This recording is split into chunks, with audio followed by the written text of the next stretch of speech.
Hi, Hello. Sean. How are you doing? Hi, Billy. Good, thank you. Yeah. Good.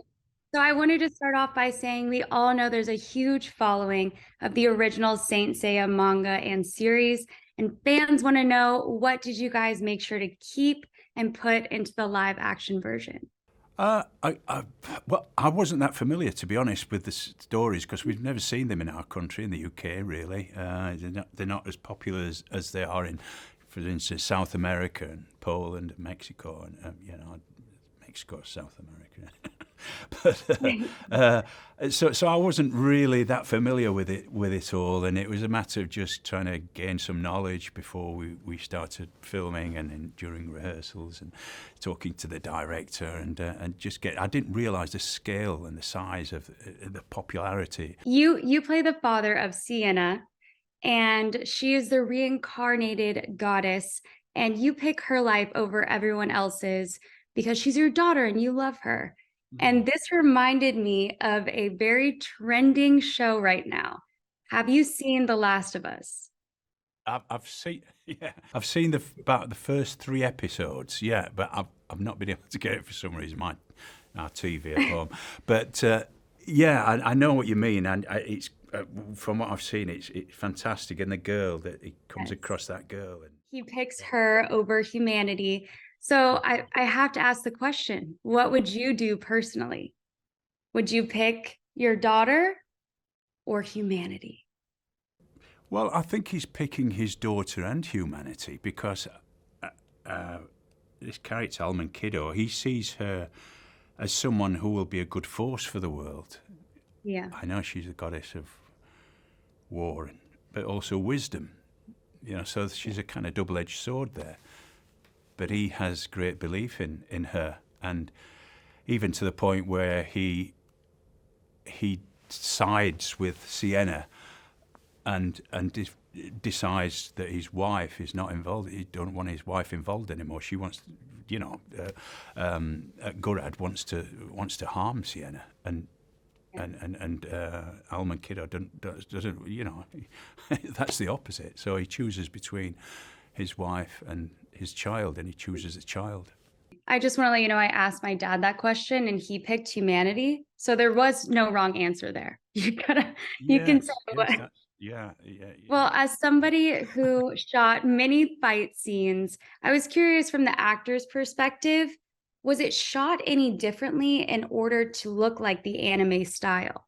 yeah. I believe so. I mean, there was great. She had a great stunt director there, and I remember I was never involved because I didn't have any fights. I was just sat in the studio or wandering around in my little museum, looking at my statues. But no, my character is very well read. He's very informed about Greek mythology, and that's his true passion. And but from my point of view as of being in it, the character, I didn't really see much of the action. There was a little bit of action at the end where I got a bit of a kicking, and that was about it for me. But it wasn't until I saw the film recently in Tokyo, and that how fabulous the fight scenes were, and how imaginative and how they told the story within the fights themselves. They weren't just there for the sake of it. And Makenyu, who plays Seiya, was just totally focused on what he was doing. He's so disciplined, and he used to finish filming, then he used to go and train, fight, choreography, and stuff like that. So he did a fantastic job, and it's his journey we follow. It's Seiya's journey we follow, from a regular guy who becomes a warrior, a Knight of the Zodiac. Talking about those fight scenes, I mean, seeing those in a movie theater, it's an Yeah. escape, totally different experience. Why should audiences go see this in the movie theater? I just believe. I just think it's a really great film in terms of the imagery. The imagery is fantastic, the special effects and the CGI, and it's not just there to create scale and vastness and shit. The imagery is very well thought out. It's very specific. I think one of my favourite sequences is the scene where Seiya has to prove himself. and fight Merrin, the girl with the silver mask, and that is quite a surreal and bizarre kind of scene.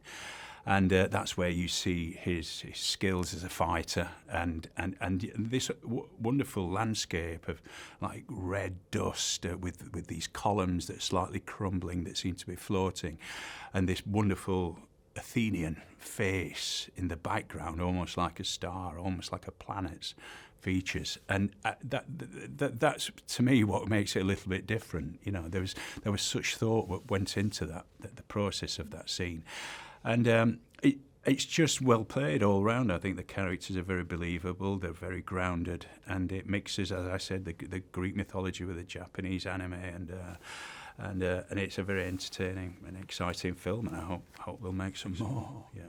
Yeah, absolutely. It really was so entertaining, even for somebody who hasn't been into anime. It's for Yeah, everyone. It it really is. is. Yeah. Thank you so much for talking to me, Sean. It was so Good. nice to meet you. I hope everyone sees Knights of the Zodiac in theaters May 12th. Me Thank too. you so much. Thank you very much. Thank you.